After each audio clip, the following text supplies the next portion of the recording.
Welcome to a special edition of Horner Sunday Kitchen. Today, we're making blackened salmon. The reason it's special, this is a requested video on blackened salmon. So we're trying to get it to not stick to the pan. So what you need is some salmon, you need some butter, some blackened seasoning, or you can make your own. I'll tell you how to make your own, it's no big deal. Some olive oil for the pan, a non-stick pan, which either Teflon or I have a non-stick cast iron pan. So that's what I use. I don't use Teflon anymore at all because it seems like they chip so easy, and then you have to throw it away. Because if you use a Teflon pan that's chipped, it's really not good for you. So, and they've come out with studies and it's really bad. So, and they chip so easy and they scratch so easy and you end up throwing it away. Then you go spend another $20 on a pan when you can just buy a cast iron pan. I'm gonna hand this down to my kids or my grandkids. This is gonna last 100, 150 years, okay? Plus you cannot beat the flavor of a cast iron pan. And they're easy to clean, they really are, as long as you clean them. And then I'll do an episode on that too, how to properly clean it and care for your cast iron pan, because it does take a little bit of care. It's a lot more care than just throwing it in the dishwasher, okay? But it's not hard. It's not, and it pays dividends. It really does. So that's what you need. Some salmon. Of course, I'm gonna make a meal out of this. So I'm gonna do maybe some crab legs. I'm gonna do some beef, onion, potatoes, and some broccoli. So I'll show you that at the end. But the main thing is this salmon, this Pacific wild caught sockeye salmon. Huge deal, because I'm in Texas. You know, when I'm up in Washington, it's no problem getting salmon. But down here, it's not so easy. And they get this Atlantic salmon, which is farmed. It doesn't taste the same. So whenever I get a chance to get some wild sockeye salmon from Alaska, some wild caught, I grab it. So, and it's about $13 a pound, which isn't bad. I did blackened red snapper last weekend. Not a fan of red snapper. Not a fan. Me and Amy both are not fans of red snapper. But we know salmon, that is the king of fish as far as I'm concerned. Salmon, you just don't get any better than that. All right. And if I'm wrong, put it in the comments. But salmon, it's good stuff. So you don't want to miss this episode. We're going to get right to it. Stay tuned.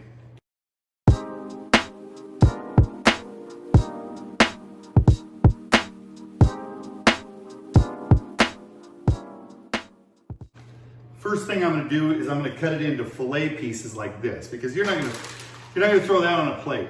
Okay. So what I'm going to do is I'm melting some butter. Okay, and that's going to be one of the first steps. So what I'm going to do is I'm going to cut this into fillet pieces, about anything that you can put on a plate. Okay, you're not going to throw that big thing on a plate. So I'm going to make this, and small's not bad. It's going to fit on the cast iron pan better too. So all right, so these are good pieces that'll be on the plate. Notice it's skin on the one side. I like the skin of salmon. It's got that flavor. Okay, it does come with a flavor. Now what you're going to do, notice this on the paper, I do have a cutting board underneath, so I didn't just cut directly on the counter, because that's not good for your knives. Okay, so what I'm going to do is I'm going to dredge this in butter. I'm just going to dredge it in butter, and I'm going to set it in this cake pan right here. All right, dredge it in butter. Just run it right through the butter, and then set it right in there. All right, that's the first step. I'm going to set it skin side down. Just dredge it in that butter. Oh, you can't beat that. This is going to allow the blackened seasoning to stick to the salmon. Okay, and then we're going to fry it in olive oil. So the reason being, and my son is going to put the smoking point of butter. He's going to put the smoking point of olive oil. Vegetable oil. Don't use vegetable oil, okay? Don't use vegetable oil, because vegetable oil has such a low smoke point, but so does butter. That's why we're incorporating the olive oil in the pan, because if you make butter in olive oil, it has a higher smoke point. Of course, your avocado oil is probably the king of oils, okay? It's got like a 500-degree smoke point. And that's what you want. You want a high smoking point because you don't want to burn it. Because I mean, of course, blackened is kind of burnt. It makes it crispy. But if you burn it, that's a horrible flavor. You don't want to burn a $14 a pound piece of fish or the red snapper, which is 23 bucks a pound. So you definitely don't want to burn that and get that flavor, okay? So now we got this buttered, right? We got this buttered, and I'm going to wipe my hands off, of course, because I don't want to touch the seasoning with it. Okay, so, all right, so it's still a little greasy. All right, so what I'm gonna do is, this is Blackened seasoning. It's HEB's brand. Basically what it is, it's just some salt. If you're on a low salt diet, make your own. Make your own blackening seasoning, which is just smoked paprika, garlic powder, onion powder, some cayenne pepper if you want it. If you just a sprinkle of cayenne pepper, it will add a lot of flavor, and some pepper. That's all it is. And then oregano, and you got to put some oregano and some thyme in there too. Some thyme, put that in there too, and you can make your own blackening seasoning. But this is $2.98 for the whole thing, so I went ahead and just bought this. Okay, I can make my own, but this is very convenient, and for the price, you can't beat it. And HEB, I had never made blackened fish before because I'm personally a breaded fish kind of person, and but the guy at work told me how to make this. Mark from work, he's a retired Master Chief. I work with him, and he told me how to make this, and I made it with the red snapper, and it turned out perfect. It really did. And I wish I would have liked red snapper, but I don't. But the flavor was really good. Like I said, this is a requested video from one of my students at school. All right, one of my cadets. I'm an ROTC instructor. Well, her mom was watching my videos, and she said, I cannot get my blackened fish to not stick to the pan. So I talked to the expert, and I used my resources, and I talked to Mark at work, and he is like the blackened king. He's the blackened fish king. He's a great cook, he's a chef, he really is. So, and he told me how to do it, and it turned out perfect every time. So I'm going to, that's why I'm going to show you. All right, so blackened, and what you want to do, you want to generously put that blackened seasoning on there. You see that? That's on the salmon pieces. You got the blackened seasoning on there. Put it on there, okay? Now, of course, I'm going to put it on the bottom when I put it in the pan. So, all right, so we're going to get right to that. Hey, you don't get any. All right, so we're going to get to that. All right, hold on.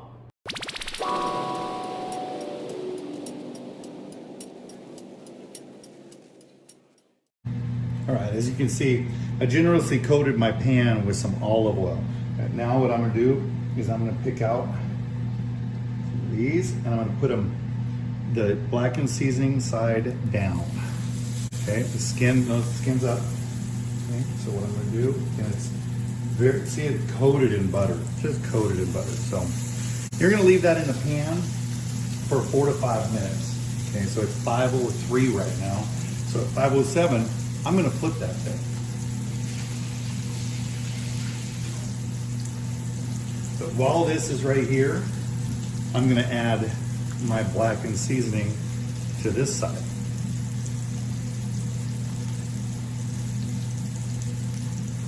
There we go. Oh, I can smell it. Oh.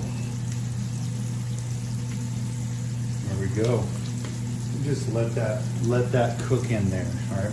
What you want to do though is have a sturdy spatula too. All right, to get underneath that. All right, so it doesn't scrape off the blackened seasoning from the other side. So that's what you want to do. All right, there we go. And hopefully your stove is level. I also made a sauce to put over, to just drizzle over the salmon, the blackened salmon. It's just a basic Alfredo sauce. It's a garlic Parmesan Alfredo sauce. just as a little extra. So, and of course, I'm gonna put the crab legs in here. I got some Dungeness crab. Right here. I don't know, I was at the seafood market and at HEB, and I just went nuts. All right, so my wife loves crab. Amy loved it. So, and then broccoli, I got the potatoes in right now. And all I do with the potatoes is I slice the potatoes up into little pieces, like little thin pieces, and then I put them in a Ziploc baggie with olive oil and some onion soup mix, Lipton onion soup mix. A pack of that, I rip it open and pour it in the Ziploc baggie, and I shake it around and everything, and then I throw it on some parchment paper on a sheet pan, throw it in the oven at 400 degrees for about 24 minutes, and then they're nice and crispy, and they taste just wonderful. It's a great recipe, really simple, but it's a crowd pleaser. So, all right, I'm gonna speed this up. I get about 3 more minutes, 2 or 3 more minutes, and we're gonna get this flipped over. You'll be able to see that.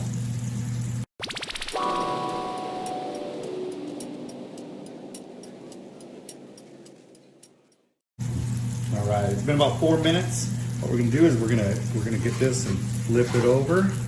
See how it just came right up there? Oh, look at that. That is absolutely perfect. Be careful now. Be careful, because if you flip it too willy-nilly, you know, or whatever, it's gonna flop the oil on you. So, but that is picture perfect right there. That is perfect. Didn't stick. So, it's looking really good. Now, you got about 3 or 4 minutes on that side, and we're gonna be in business. This is gonna be good stuff. I can't wait. We'll see you in a minute.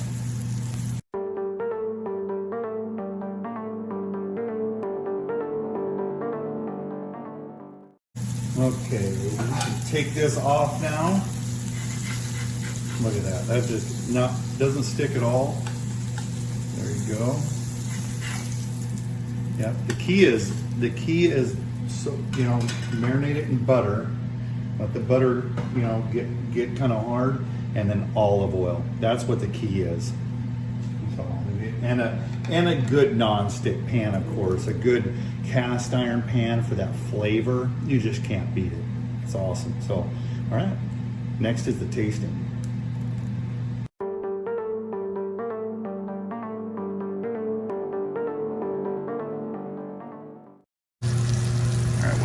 See it. This has been on for 4 minutes now, and you see that the white part right there.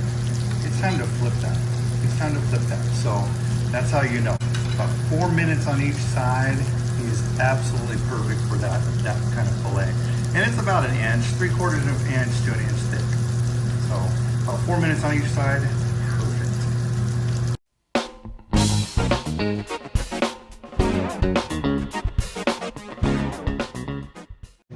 So here's the potatoes.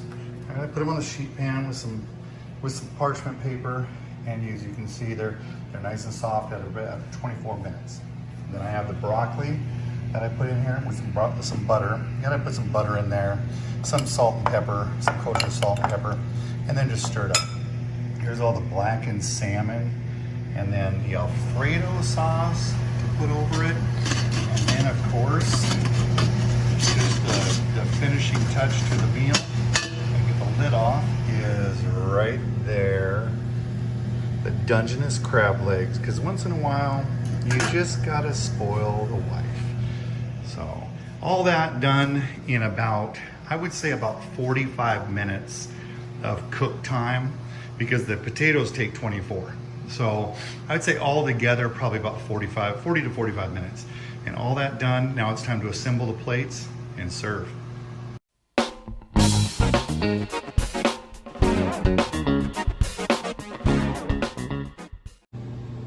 All right, time for the tasting. I'm gonna show you this plate. I took 1 crab leg because, you know, just the claw, because I buy the crab for my wife, okay?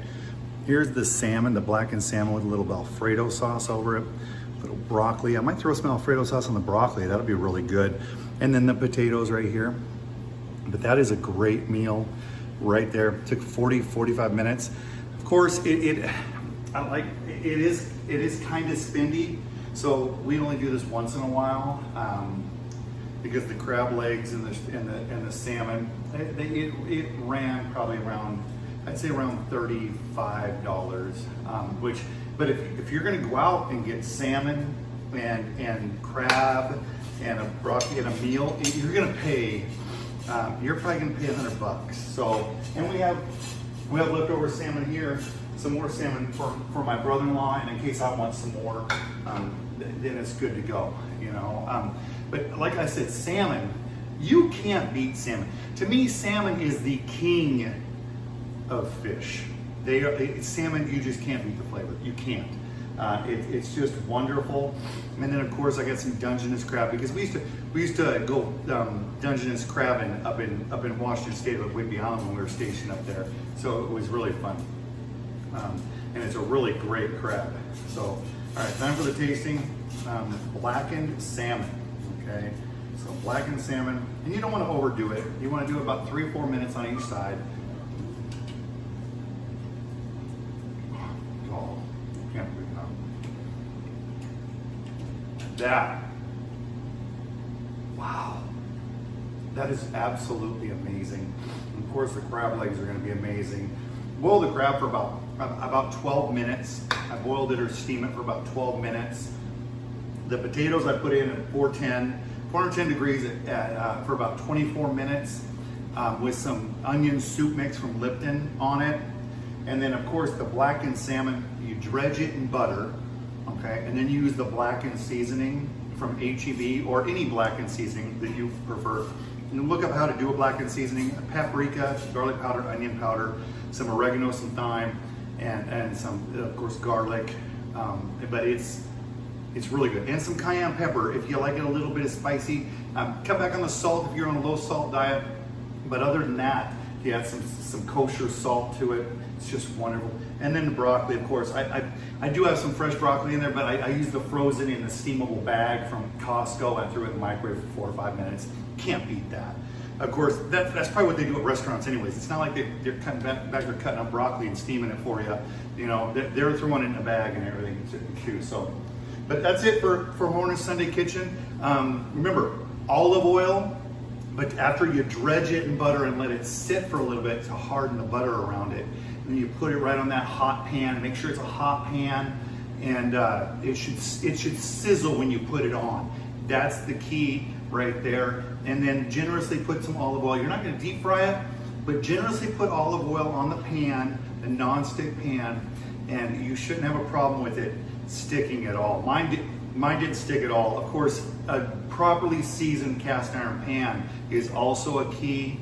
You can't go wrong with cast iron. Guys, like I've said in the past, if you don't have cast iron, you are doing yourself a disservice. Cast iron is the way to go, and that pan's gonna last 100, 200 years, long after I'm gone. So, all right, so there you go. If you like this video, hit the like button. If you haven't subscribed, subscribe. Hit that notification button so you can be notified when my son posts a video every Sunday. All right, so hope you enjoyed this video. So stay safe out there. Bye.